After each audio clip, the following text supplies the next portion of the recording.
الحمد لله والصلاة والسلام على رسول الله. الدرس الرابع, the fourth lesson, أي lesson 4. In this lesson, في هذا الدرس نتعلم حروف الجر. We're going to learn about prepositions. Prepositions in the Arabic language are referred to as حروف الجر.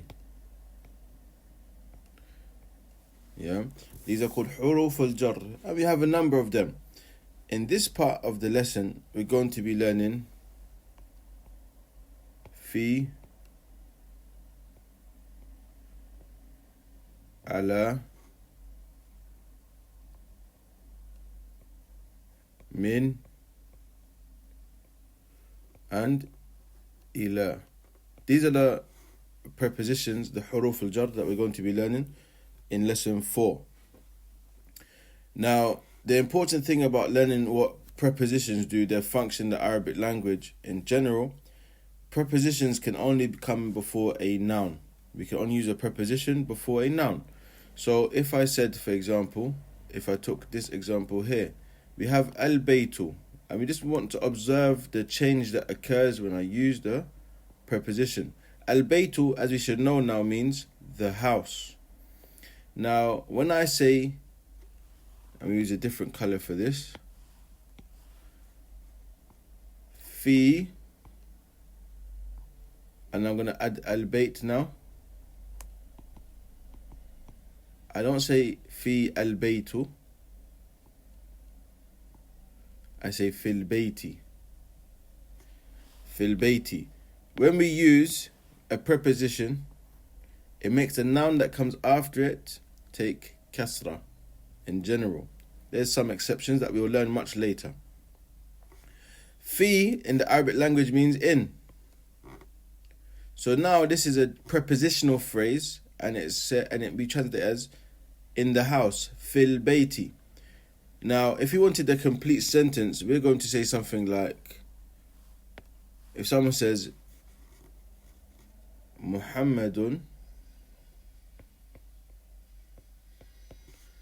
fil bayti, Muhammadun fil bayti, Muhammad is in the house. Muhammad is in the house. This is the way that we use fi, the preposition, with nouns. And any other preposition will be used the same way. Ala, it means on. Min means from. And ila means to. And we're going to talk about these shortly as we go through the text of this lesson. Okay, so as we can see here in the top, it says Al-Baytu fil bayti, the house in the house. Al-Masjidu fil masjidi, the masjid in the masjid. Al-Maktabu, the desk, ala al-maktabi, on the desk. As-Sariru, the bed, ala as-Sariri, on the bed. That's just showing you the general change that occurs. Put in the kasra, the E sound, on the last letter of the noun when preceded by a preposition. So now it says Aina Muhammadun, right here. Aina Muhammadun. Huwa fil ghurfati. Huwa fil ghurfati. Where is Muhammad? He is in the room. This could be the bedroom, the living room, any room that you're referring to. Wa Aina Yasirun. And where's Yasir? Huwa fil hammami. He is in the bathroom. وَأَيْنَ آمِنَةُ, and where is Aminatu? هي في المطبخ, she's in the kitchen. أين الكتاب, where's the book? هو على المكتب, it is on the desk. وأين الساعة, and where's the watch? هي على السرير, it is on the bed. So now we learn a few additions to our vocab and usage of the language. We're going to learn أين.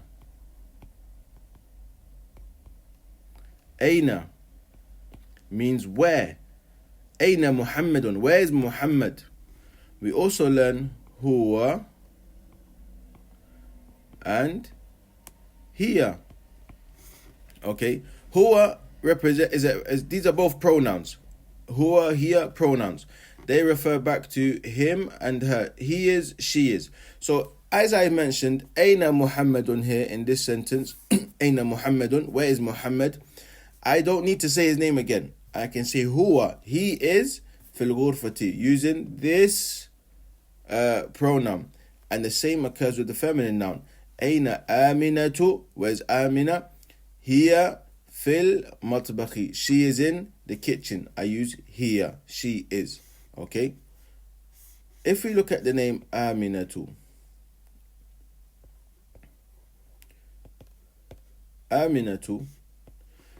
the important point to note about feminine names is, in general, they never take two dhammas, they never take nunation, they never take tanween. They always have one dhamma or one of the vowel sound that it ends in. Also, this letter is called ta marbuta. It is a general sign that a noun is feminine. So if you look at this noun here on the dialogue, as-sa'atu. As-sa'atu. If I was to ask you what gender is this noun, you're going to tell me it's feminine. Why? Because it has this ta at the end. This ta is a sign that a noun is feminine. So that's the general pointers for us to know at the moment regarding asking where something is using aina, and it is using a pronoun, or he is using huwa or hiya. Huwa and hiya is used for he is and it is if it's a masculine noun. Hiya is she is, and it is for a feminine noun. So as usual, we have exercises now to practice using this rule. So this is a continuation from here. This exercise is a continuation from what was on the last page. Now, what it's asking you to do is answer the questions. Answer these questions that are taken from that little section of the text in the lesson. And you're going to practice using huwa fi, hiya fi, or huwa ala, hiya ala. It is in or it is on. Okay? Like this. He is in or she is in. Using the same structure of the sentence that we just used with the pronoun and fi or ala. Okay? But I want to draw your attention to something. In number 10, right here, it says, Mada. Mada ala. And whatever the noun is. Mada ala al-maktabi. Okay? Mada means ma hada. What is this? What is this on? That's how we're going to translate it literally. What is this on? Yani ماذا على المكتب? What is this on the desk? Okay? And it's only used for objects and animals. We don't use it to talk about humans. As I mentioned in lesson 1, we say man hada and man fi, like this, who is in, like it mentions here. Wa man fi, and who is in. We want to ask you about what is this on something, or what is this in something, talking about an object or an animal. We're going to say mada. We're going to say mada. Okay, so that's just another additional way of asking questions and knowing the difference between talking about an animal, an object, and people. Okay, so man fi, who's in. Mada fi, what is this in? What's this in? Like this, and the rest of your sentences. In exercise number 2, اقرأ واكتب. From here, اقرأ واكتب مع ضبط أواخر الكلمات. Read and write whilst making clear the vowel sound of the last letter of the word. Then we have more read and write. So these are general practice of reading and writing sentences that contain the new rule. And the new rule that we're learning is huruf al-jar, prepositions. And that they are those small particles that come before a noun and make the noun end in a kasra. And that's fi, ala, min, ila. Like this. Then we have this section here. These are names, asma.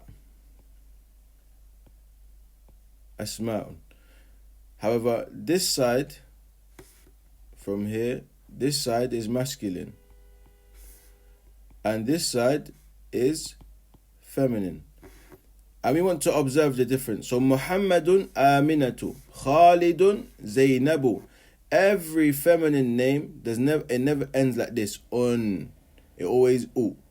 As for masculine names, then it can end in on, the two dhamma in a row. But as for feminine names, then no. And that's feminine names of people, sorry. Feminine names of people and places, we do not, proper nouns, we do not end in the on sound. It's always one. And we're going to discuss this in grammatical detail as we progress. But just for now, just memorize this concept. Then you have the last exercise here. Read and write. اقرأ واكتب مع ضبط أواخر الكلمات. So every time you hear this phrase now, اقرأ واكتب, read and write. مع ضبط أواخر الكلمات, whilst making clear the last vowel sounds. So these are names, and you are to use what you've just seen in the above section and read and write these names and put in the correct vowel ending, the vowel sound ending. Is it on or is it just u? So in the first part of this lesson, we spoke about fi and ala in the actual examples. Huwa fil hammami, he's in the bathroom. Huwa ala al-maktabi, it's on the desk. This section is going to focus on the usage of min and ila. But just to draw your attention to this, we have min, and min is usually written with a sukun here, okay? And then we have al-bayt. And obviously because after the min, it's going to take kasra, min al-bayti. But you hear when I say min al-bayti, that's because in Arabic language, it's not allowed to have two sukuns in a row. So what I do, I put a fatha on top of this noon as a helping vowel. So it becomes min al-bayti and not min al-bayti, because that's two sukuns in a row. Because this is hamzatul wasl. So in general, we don't usually pronounce it unless it's in the beginning of the sentence. So min al-bayti, min al-bayti. Then we have a little conversation here between the Muhammad and the Mudarris. It says, Min ayna anta. Min ayna anta, where are you from? Ana min al-Yabani. I am from Japan. Wa min ayna Ammarun. And where's Ammar from? Huwa min al-Sini. He is from Sin, China. Wa min ayna Hamidun. And where's Hamid from? Huwa min al-Hindi. He is from India. Ayna Abbas. Where is Abbas? Kharaja. Kharaja means he left. This is a verb. Ayna dhahaba. Where did he go? Dhahaba ila al-mudiri. He went to the headmaster. Wa ayna dhahaba Aliyun. And where did Ali go? Dhahaba ila al-mirhadi. He went to the toilet. So here again, just the use of min and ila. Min means from, and ila means to. So it comes with a noun to give a meaning. So min al-bayti, from the house, and that could be where you left from or where you're coming from. And ila represents your end goal. Ila al-masjidi, dhahaba ila al-masjidi. He went to the masjid. Now just to draw your attention to something quick. We have two verbs in this lesson, and that is dhahaba. Dhahaba and kharaja. This is a basic form 1 verb, and we're going to learn verbs as we progress, inshallah ta'ala. So dhahaba means he went, and in the Arabic language, there's the base form of the verb is like this on the pattern fa'ala. 3 letters, form 1. The fa is da, the ayn is ha, and the lam is ba. Dhahaba fa'ala. It matches that pattern. Kharaja fa'ala. That's the pattern, okay? But this base form, it means to do, the generic usage of the verb, like to do something, and also he did. So it's always third person, singular, masculine. And as we progress, I'll teach you how to say and attach the pronouns to the verb to show who's doing what. That will come, inshallah ta'ala. So dhahaba, he went. Kharaja, he left. Okay, so that is the usage of these two verbs. But we say kharaja min, he left from. Wa dhahaba ila, and he went to. Like this. So this is the usage of these two verbs. And they'll be mentioned now because they come with these two prepositions of min and ila. So the use of the preposition is to give a more complete meaning to the sentence, and they only come with nouns. So just as a more example, Aina Muhammadun, or Aina Abbasun, as it was said here, Aina Abbasun kharaja, he left. Where is Abbas? So in this lesson we asked to ask about where a person is, where something is. Aina al-masjid, where is the masjid? Like this, okay? Min aina, when we use min aina in this structure, min aina, from where? Min aina huwa, min aina anta, where are you from? Min aina anta. Where, this is how to ask where a person is from, as we can see in the first sentence. Min aina anta, ana min al-yabani, I am from Japan. Okay, so please keep making sure you're learning your vocabulary, memorizing your vocab, as this will really make it easier for you to digest new rules, rather than being stuck on both. Oh, I don't remember what that word means. How do I digest this new rule? I'm still trying to figure out what the words mean. Always go over the vocab. And of the easiest ways, sometimes just read it again and again and again and again. Don't mentally burden yourself thinking, oh, I have to memorize it. Just read it, inshallah.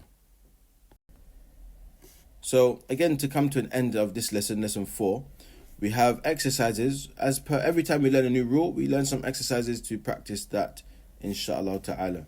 So the first one here, at-tamrin, or the first exercise, ajib an al-as'ilat al-atiya. Ajib means answer. So command, answer about the following questions. Al-as'ila, questions, al-atiya, the following, and about.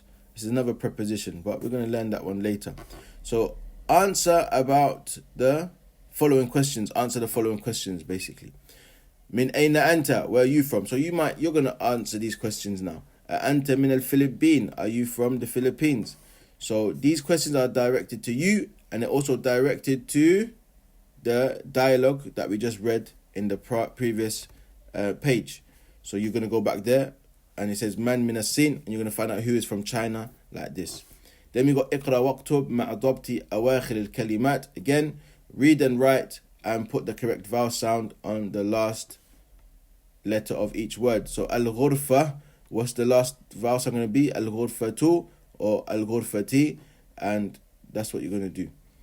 اقرأ واكتب, read and write again. So read it and write it out, again observing the new rules that we have learned. And there's a good amount of sentences to practice reading and writing. This really improves your handwriting as well, which is very important in the long run. Then we have here exercise number 4. ضع في الفراغ فيما يلي حرف جر مناسبا. Place in the empty space in what follows a suitable preposition. So we have al-kitabu, al-maktab. What is a suitable preposition to go in this gap to make it a beneficial sentence? And then as normal, we have al-kalimat al-jadidatu, the new words. So all the new words that we would have learned in this lesson, inshallah ta'ala, which you should be trying your best to memorize and put into usage. Then we have fi, ala, min, in this box here, our prepositions. Fi, ala, min, ila, min, huruf al-jarri. These are from the prepositions. There's more that we will learn in due time, inshallah ta'ala, but these are the most common that we should learn at the moment. So jazakumullahu khairan, and I'll see you next lesson. Wassalamu alaikum wa rahmatullahi wa barakatuh.